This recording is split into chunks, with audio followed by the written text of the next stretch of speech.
Hey, welcome. It's John McConnin. I'm a real estate attorney and a broker.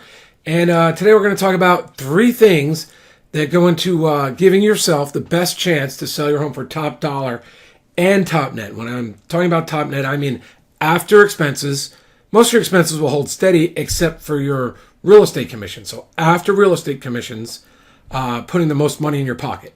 So, and there's another benefit. When you're working with a great realtor who has a lot of experience, you have a much higher chance of the transaction going well. So basically, we're going to talk about the process, how you can maximize the process or optimize the process to achieve your best result, how you can select the best realtor to help execute on that process.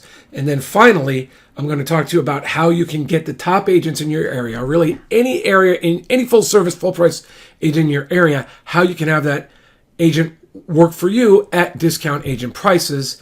And I will suggest that the easiest way to do that is to have a real estate broker refer your file to that agent and share a referral fee with you. And then, so after we talk about that, I'll talk to you about how you can work with me in that program. But really, the first thing is we're going to concentrate on getting the highest net. So the process for getting the highest net, the way real estate's been conducted the last 10 or 15 years is the listing agent will explain to you that you should list your home at fair market value or a little bit below, because then all the buyers become aware of your property right away. They say it's a good deal. They want to come see it. Some of them will make offers, so you'll have multiple offers, and then they'll negotiate that price up. Now, in Northern California, we see results where the price is frequently negotiated up significantly, 10 or 15%, but the negotiation up normally can maybe mean 2, 3, or 4%, really depending on how many buyers are involved. But I also want to explain that more frequently, the agents don't do a great job at negotiating up. They don't even get you back to fair market value. In Southern California last year, it's actually still this year, in 2019, the last stats I saw said that, and it was only a couple weeks ago, that in Southern California, agents are selling the home for 98% of the list price. So when they're negotiating multiple offers, they don't even get the property back to the list price. Of course, some agents do. Some agents go above, but on average, they're not getting to the list price. So I think that tells us two things. One, the process needs to be better. Two, it's very important if you want to get that 2% or more to be working with an experienced agent. I'd say one who's done 20 or 30 sales, and one that has a great process for negotiating multiple offers. So that's what we're going to talk about now. We'll go process, then we'll go agent, then we'll go commission reduction. So the first thing is the process. Now, I think the easiest, it's like the number one secret that almost no one does, but it was done with me. I've told the story about where I was a FSBO, was trying to sell my own. I hired an agent. He said, "That's great. We've got a lot of interest in the property, but we need to have some scarcity, some competition, and then we need to have the agents bid against each other and bring the price up." So what he said is, "I'm going to put it on the MLS now. I'm going to tell the agents you're putting new carpet and paint," because that's what I decided to do for 3 or 4 days, and then they can start seeing it on Friday. And we're going to be looking at offers until Sunday evening. Then we'll call them all up and we'll talk to them about where they stand in the process. So it worked out perfectly. I've told the story. One of the buyers, when I was trying to work with a FSBO myself, and I actually gave her a contract, because I'm a real estate attorney too. At the time, I wasn't a broker yet. I gave her a contract, and it was for $40,000 less than she offered when I had an agent. And so I said, if people like a person having an agent that much, I need to become one of those. And later, and so using this process where you have a 7 to 10 day offer acceptance period instead of a 2-day offer acceptance period, and then you don't look at all the offers until, or you review all the offers until Sunday evening, then you talk to the buyers, and then you bring them up.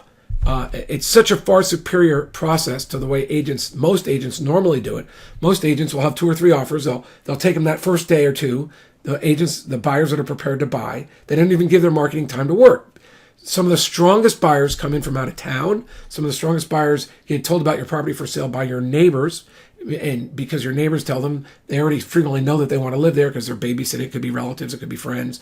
There's many reasons. So you need a little bit of time for those out-of-town buyers to come in. You need a little bit of time for for your neighbors to know that your home's for sale. And even like depending on when you start your social media marketing, you might put it out there for $20 a day, but it takes 3 or 4 or 5 days for it to hit all the people in your area. So you want to have a few days on the market. There are academic studies out there that reviewed the optimal time on market for getting top dollar. And although they disagreed with how many days, they couldn't tell if it was 7 or 10 or 14. They all, or at least the ones I read, all said, but it's definitely not a day or 2 or 3. So you don't want to be selling that first day or 2 or 3. You want to accept offers for 5 to 7 days. Then when you get the offers, you want to, especially if you have good, strong offers, you don't want to burn all the offers out with paperwork and counters and signatures. I mean, it's really tedious. It's tiring. It's nerve-wracking. And then it's a pain in the neck because you're trying, as a buyer, you're still trying to have a life. And the agent's going, well, we got to sign this counter now. And it's just now it's a little easier on phones. But in the past, they had to print things out. It was a total mess. And what would happen is a lot of times by that second or third round, the strongest buyers would back out.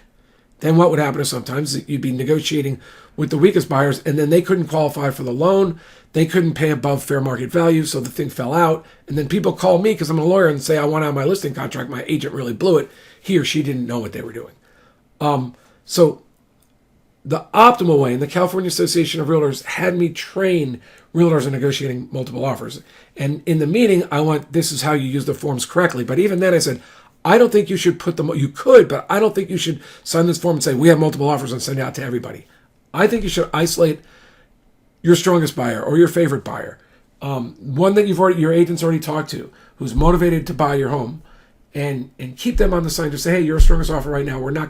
We told everybody we're going to give them a chance, but we're not going to put you through a bunch of rounds of multiple offers. We're going to put them through it, and then we're going to give you a chance to beat their offer. Or however you want to do, whatever process. This is why I'm not saying you have to follow my process, but when you're interviewing the agent, you want an agent who can communicate to you that they have a great process for multiple offers, and they've already been through it. They know all these things. They've done this 20 or 30 or 40 times. As you know, in my brokerage, I sold over 200 homes. I'd say over 100 of them were to multiple offers.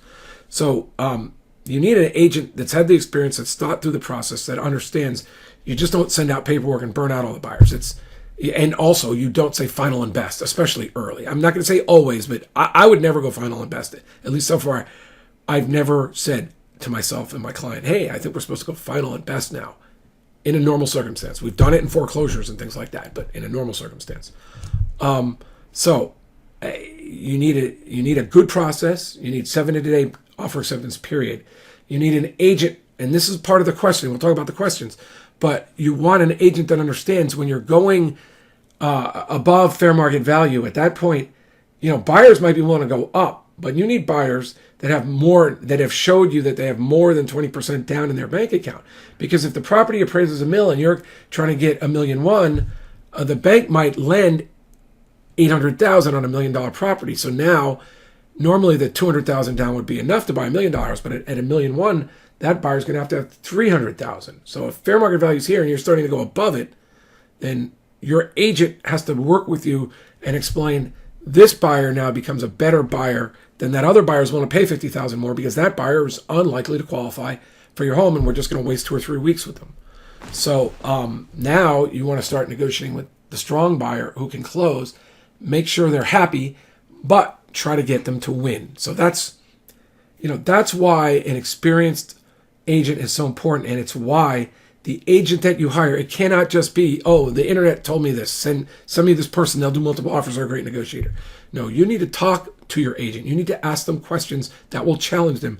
You need to see if they have clarity of thought, if they have clarity of mind, if they can convey integrity about their process. Because that is the difference between underperforming and going above. You can work with that. Most agents are going to get you 98% of list price. And remember, they're starting off at fair market value or a little below. So to me, that's a poor result. You want good results, and you're going to get good results with good, experienced agents who've had a lot of time in the multiple offer negotiation process. Now, if it's the time of year, your type of home is a type of home where you're only going to get one offer, now that agent reading the buyer, communicating to the other agent, trying to come together on the deal, that's a different skill. But I know a good communicator, an agent who is, look at that, my screen just went blank. It's the same person. The person, integrity. I mean, it's not really about being such a master negotiator. You can just decide ahead of time, I'm willing to go down, they're 100,000 below where we want to be. I'm going to come down $2,000. I'm going to come down 10 or 20. You can ask them what their process is, but it's really, they're working with you. You're the one who dictates that number. It's really a good negotiator in the real estate game is about communicating and letting the buyers bid themselves up against each other. So the process has to be a great one. Now, with respect to marketing, like I said, I think you need time for your marketing to go through. Now, you're going to hear 61-point marketing plans, 120-point marketing plans, 50. Some agents like putting the lockbox on your house as part of their marketing plan. Other agents, wouldn't include that. So instead of 151 steps, they have 150. What you're looking for is, there are ways around not being on the MLS, and I've had videos for sale by owners on that. But the MLS is the easiest and probably the most comprehensive way to market a home.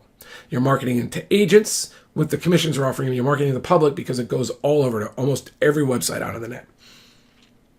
2, you want to use big data to target the buyers who are motivated now. So what does that mean? You go up on Facebook, you put your ad, you have a nice picture of your house, talking about this house to be sold this weekend. We are having a big open house. It's pre-disclosed. We've repaired some of it. It's a certified used home. The way they've certified used cars. The more you can remove buyer objections about your home, and this is really for another video, the marketing part, but good marketing. You go on Facebook, you use Facebook. You want to give it, you used to be able to just go up there and say, I'd like to pick people who are in this income level, who are within 10 miles of the property, and who have seen a mortgage lender. They've been on a mortgage lender site. I mean, that was the biggest of the big data.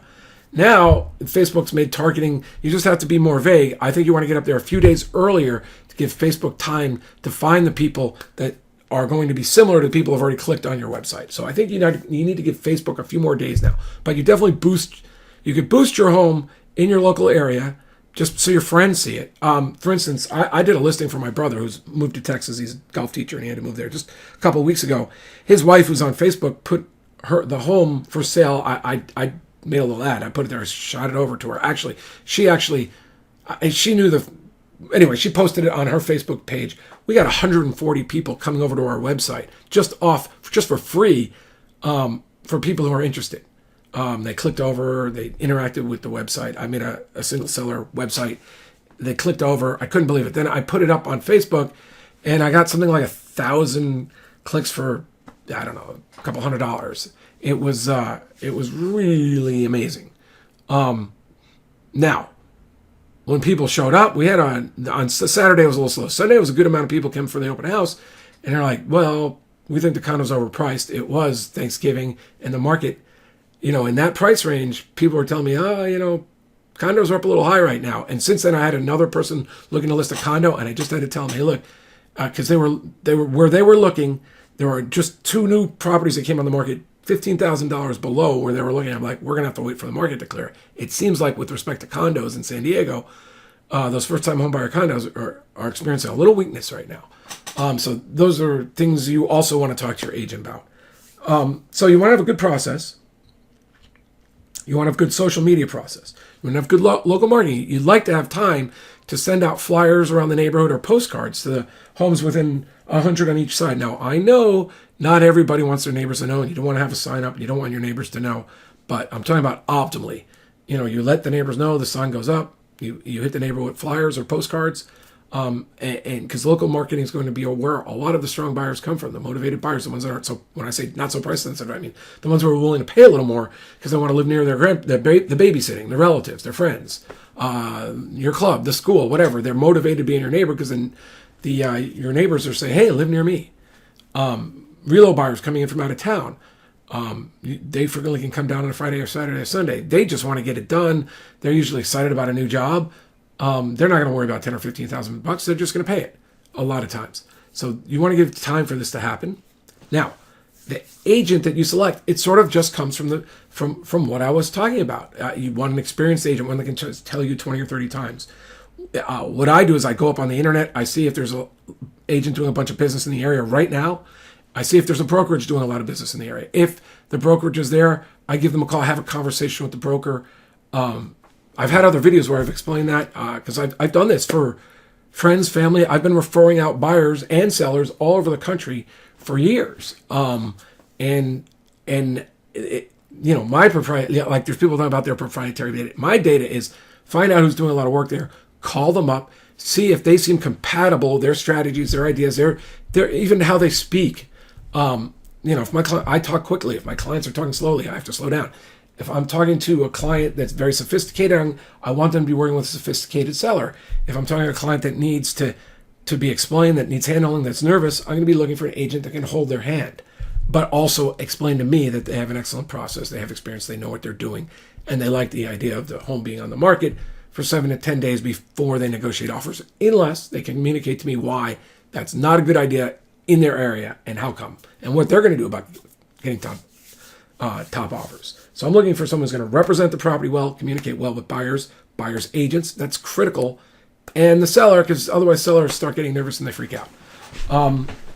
So we could go on and on about this, but I have a series of questions. I've actually got some videos up where we talk about the questions. I will, after talking with you, when we have a consultation, we will craft our questions that I will be asking the agents for you. But it really will be scenarios like, well, have you ever had a situation where the buyer's lender couldn't perform on time and then the buyer has to move into your property early? What do you do?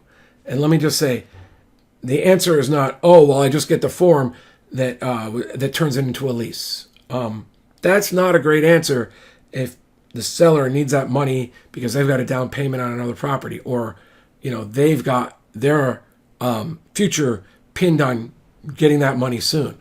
So that's there's questions like those that we are looking for to determine who the agents are with the experience who've actually sold homes and understand the process. So now the next thing is how do we so we're selecting an agent who has a great chance of selling your home for the most money using a great process.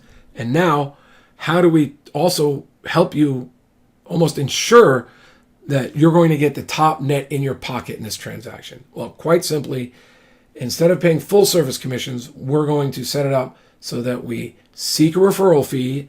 And I sometimes I don't seek referral fees after I talk to the client. I'm like, I don't think we can meet your objectives. It's a $500,000 home.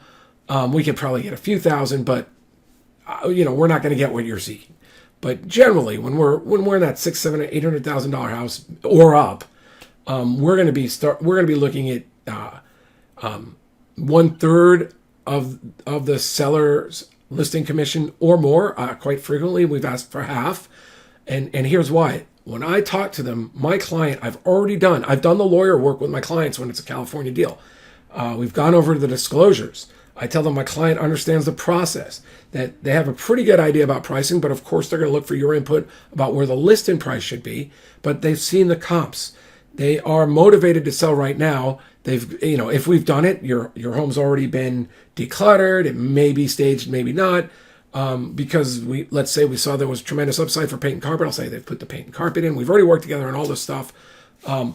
Sometimes if it's something very important to you, we will already put together your home in sort of a pre-sale website, so the agent can just run the social media traffic right to the website that we've already made. Like if you're like good at taking pictures, you want to send me some pictures, and we like to tell a little story about your house, why your house is wonderful, and you want to do some measurements, we can put your stuff on a website, have it totally ready. The website really that I used, it's a ClickFunnels website. I used it for my brother's home. We can just slightly adjust it. It won't take much to your home. We'll present you on a platter to that listing agent. And then I'll say, look, I know a lot of agents are concerned that lawyers blow up real estate deals. And I said, look, a long time ago, I understood. I've sold over 200 homes as a broker. I keep deals together. I don't blow them up. I understand the seller wants to sell and the buyer wants to buy. And just because the buyer's a few days late, we don't blow up the deal. I completely understand that. Don't worry. In fact, I will help the deal. If the buyer's lender's not performing, when I start writing letters, and they've already given pre-approvals and the buyer's already got their stuff in the moving thing, everybody's going to be aware that if this thing goes to some sort of litigation between the buyer and the lender, because the lender cost the buyer so much money, they're going to lose because there's a lawyer on the other side who's going to be a witness. So I actually close more deals. I said, when escrow's holding things up unnecessarily, I ask to speak to legal. I close more deals because legal, they don't, I rarely even have to talk to the lawyer. If I'm asking something that's correct and I say, can I speak to legal? They call me back later and say, we took care of it. I can't tell you how many times in my career that's happened, over and over. I've only had to speak with one lawyer once. It just clears up. So I help people with deals. So that's why I'm here with you, to help them and help you get this deal done well and efficiently. So therefore, if I'm going to shoot you over this referral agreement, would you mind sharing X referral? Have your broker sign it. I will then send you my client's contact info, and I'll ask my client to call you. And then we'll give you some more questions, and you'll be ready to go if you want to work with that agent. If not, we can also talk to our second agent or a third. I mean, that's what we talk about in our strategy session. So this is how it all works. Now, when you sign up today, we're going to do your disclosures. We're going to start off with a 20-minute welcome intro strategy session. We're going to see if you're a good fit for the program, and I'm a good fit for you. Then I will also get some information about you and your home. I'll shoot you over our software that does the mandatory California seller disclosures, the TDS, the transfer disclosure statement that every seller is required to do, and because we're going to be using the California Association of Realtor Forms, the seller property questionnaire, which I think is excellent. It really jogs your memory about all these areas, so it prompts you to make the disclosures that when you do, and you do them accurately, you'll be protected to the full extent under California law. Now, there's no doubt, after you fill these out, you will have some questions. Some people under-disclose, some people over-disclose. I review it, and you're going to ask me some questions, and we're going to try to make sure that you don't over-disclose so that it becomes confusing and maybe hurts your property. And we don't want you to under-disclose so that you're not able to avail yourself of the protections under law. Basically, the idea is this. If you've disclosed all the material facts, when you sell the property and they purchase it and the money goes to you and escrow, really title, if you're a lawyer, the season goes to the buyer, it's over for you. If you've disclosed all material facts you knew, the law is protecting you now.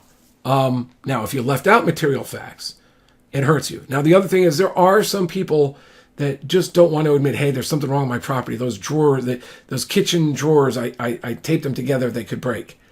It's usually a massive mistake to not disclose that stuff, because the sellers, when they see 10 or 15-year-old cabinets or 20, they all know. We've all experienced it. So if you're acting like your cabinets are perfect, they're going to be in there moving around. Their inspector's going to move around. They're going to find a problem. They're going to lose confidence in you.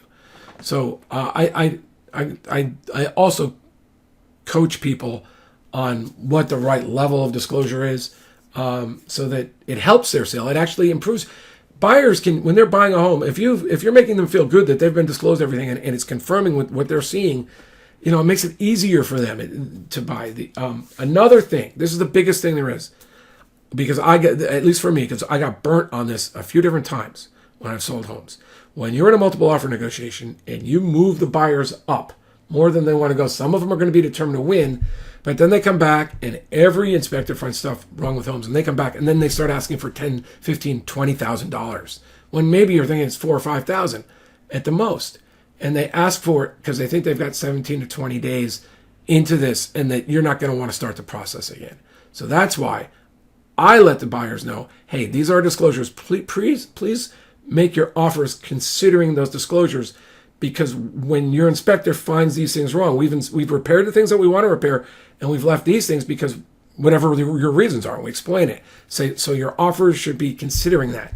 So their inspector would have to find new important things for them to have a right to come back to you and discuss lowering your price. So like if a massive slab crack or foundation was falling apart and you weren't aware of it, but their inspector finds it, they're probably going to ask for some money. Maybe not always, maybe not in a super hot market, but usually they will, and you need to be prepared for that too. And you might go to the next buyer, you might stay with them. That'll be your choice. So really, that's how it works. We've got a great process, and we can help your the people we talk to optimize the process. I'll do that with you. How much do we want to do? How much do we want to go with what they do? Do you want to just list with them first and then talk to them about it? So we'll go over your strategy. We will help you find a great realtor, a great listing agent, one that communicates well, and we will also seek generally a third to a half of their referral fee. So then, of course, that leaves the question, well, how much do I get and how much do I share with you? Well, in this free program, it's just 50-50. You set up the consultation appointment with me. It'll be free. It's a strategy session. I talked about your goals. You talk about mine. We go through it. If you want to work with me and I think you're a good fit for the program, we get started, and the referral fee is 50-50. However, if you want to start today and just click the button for $9.97, I'll give you that and other things. There'll be other things included in the program. You get to go right into our client program right away, and you're going to have a lot of materials in there. I've got every paragraph of the California Association of Realtors contract in there already recorded. You can get started right away on the strategy session. On the disclosures with me. And also, and here's really the reason to do it, and you can do the math. So I have, it's a 30-day money-back guarantee on this. So it's basically so that we have time to do our strategy session and fit together, and then you can tell me I'm out or I'm in. But if you just put that $9.97 down today, it will turn our splits into 80-20. So on a $10,000 referral, you get $8,000. I would get $2,000 instead of $5,000 each. So you can do the math, but $1,000 has a lot of benefit, 30-day money-back guarantee, and eventually, as we have more live Q&As, you can see what's involved in the program when you click through and you see the checkout page. But eventually, as we recorded more and more, we're going to have Zoom calls, and then I'm going to ask you, do you mind if I make this as a training material? And you can say no. But if you say yes, as I put more Zoom calls in the training, eventually I'm not going to even offer the option. It's just going to be $9.97 and maybe just 60-40, and it'll never be 50-50. It'll never be 80-20. But right now, there's an opportunity for 80-20, and if you're selling like $1 million home, I think it's very well worth it. And again, I'm a real estate attorney. I've been licensed with the state bar since 1991. I'm not going to lose my license over $9.97. Like the fastest. Well, there's two things that lawyers can do to lose their license, and it's drink to the point, or become non-responsive to their clients' needs and blow their cases up. And really, even then, it's hard for lawyers to lose their license. They just say, "Oh, I had a drug problem. Let me fix it," or taking their clients' money and not performing and then not giving it back. So that's sort of that's the beauty of working with an attorney. Once in a while, you're going to meet an attorney who's got substance issues, and your $1,000 will be gone, and then you'll have to get it back from the state bar. But the point is that if during the 30 days you don't want to work with me, boom, you get your money back. There's going to be no questions. If I delay even a little bit, you call the state bar, and I get pressure from them. So, but that's not going to. It's never happened in my career. No one's ever called the state bar and said I didn't return their money. In fact, just to make you feel really comfortable, that's the hard part. Because if you click, it's going to go to my account. I guess I will transfer your money into my attorney-client trust account for 30 days. So your money will not. It'll come into my regular bank account, but I will move it into everybody's attorney-client trust account for 30 days until either 30 days are up, or you tell me, John, we're going ahead. Like let's get that listing agent right now. We'll sign the agreement. We'll do the whole thing. So that's the program. Look forward to talking to you. Happy selling. And when you sign up, you'll also get my direct line. Like you don't have to. Like either way. Like if you're setting up the calendar, if you don't see a good time, because those are mostly set up for business hours. If you need to meet before or after, that's okay with me. In those boxes, just say, give me 2 or 3 times. I'll call you up and confirm. If you're about to make offers, or if you're about to talk to an agent, sign up, and then you'll see my phone number. Just call me right away. If it's before 8 o'clock at night. and I will get back to you as soon as I can. Or send me a text. If it's later, just send me a text. If I can, I'll call you. If not, I'll call you the next day. I just heard a text. All right, so John McConnin, winnerscheck.org / well, I don't know. Just go to winnerscheck.org. You can find this program here. You might not see this video. This video is going to be in a webinar presentation. I'm not quite sure what the URL is going to be for that, but you'll see something about this program at winnerscheck.net at winnerscheck.org / topnet. All right. Thanks. Talk to you later. Bye. Happy home selling.